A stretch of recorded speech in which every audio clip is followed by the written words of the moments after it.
बात war zone की करेंगे। सीरिया में विद्रोही गुट के दमिश्क पहुंचते ही वहां के राष्ट्रपति बशर अल असद उन्होंने देश छोड़ दिया है। इसके बाद दमिश्क में लोगों ने राष्ट्रपति भवन लूट लिया।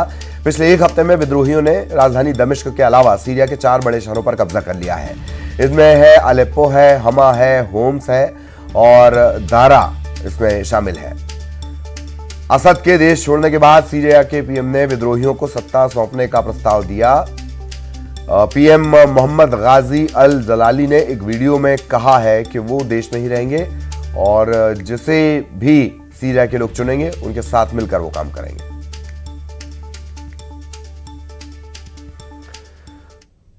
तो राष्ट्रपति बशर अल असद सीरिया छोड़कर भाग चुके हैं। इसके बाद दमिश्क में कमांडर जुलानी की ताजपोशी तय मानी जा रही है। बशर अल असद ने शनिवार की रात 10 बजे दमिश्क से सीक्रेट लोकेशन पर भागकर लड़ाकों से अपनी जान बचाई है।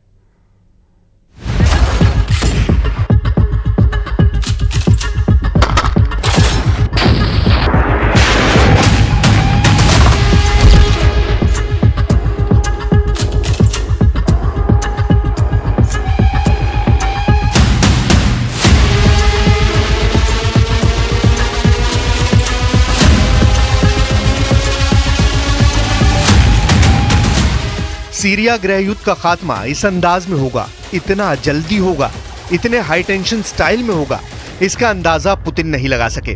11 दिन में कुछ हजार लड़ाकों ने बशर अल असद को सीरिया से बेदखल कर दिया। कमांडर जुलानी ने ऑपरेशन डिटरेंस ऑफ एग्रेशन को अंजाम देकर तुर्की के स्वयंभू खलीफा को खुश कर दिया है। लेकिन ये लड़ाई अकेले कमांडर जुलानी ने नहीं जीती। एचटीएस के साथ बशर के खिलाफ सीरिया के नेशनल फ्रंट फॉर लिबरेशन, एहरार अल शाम, जैश अल इज्जा और नूर अल दीन अल जैंकी मूवमेंट ने विद्रोह में हिस्सा लिया। तुर्की समर्थित सीरियाई राष्ट्रीय सेना के झंडे तले आकर सभी ग्रुप ने बशर को मात दी है। फाइटर ग्रुप जो युद्ध में हैं उन्हें तो सब जान रहे हैं, लेकिन जिन महाशक्तियों ने पर्दे के पीछे रहकर सीरिया सिविल वॉर का फैसला किया, उन्हें क्या हासिल हुआ? सीरिया में तख्ता पलट क्या अमेरिका की जीत है? सीरिया में बशर की हार क्या पुतिन की शिकस्त है? दमिश्क में कमांडर जुलानी का दबदबा अर्दवान की कामयाबी है या फिर ये एक नए महायुद्ध का आगाज है?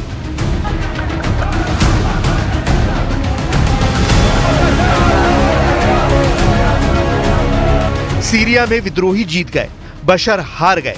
दमिश्क में तहलका है, लीडर देश से भाग रहे हैं, लड़ाके खून खराबे पर उतारू हैं। यह अराजकता कई देशों को डरा रही है। वजह यह है कि जिस सत्ता को क्रांति नहीं बदल सकी, जिस लीडर को अमेरिका नहीं हटा सका, जिस सीरिया को इजराइल काबू नहीं कर पाया, वहां एक लड़ाका गुट ने 50 साल पुरानी सल्तनत को उखाड़ फेंका है। ये सीरिया की राजधानी है, राजधानी दमिश्क। तांडव मचा रहे एचटीएस के लड़ाके हैं। बशर अल असद के तख्ता पलट का ऐलान टीवी प्रसारण से किया गया, गलियों में गोलीबारी कर जश्न मनाया गया।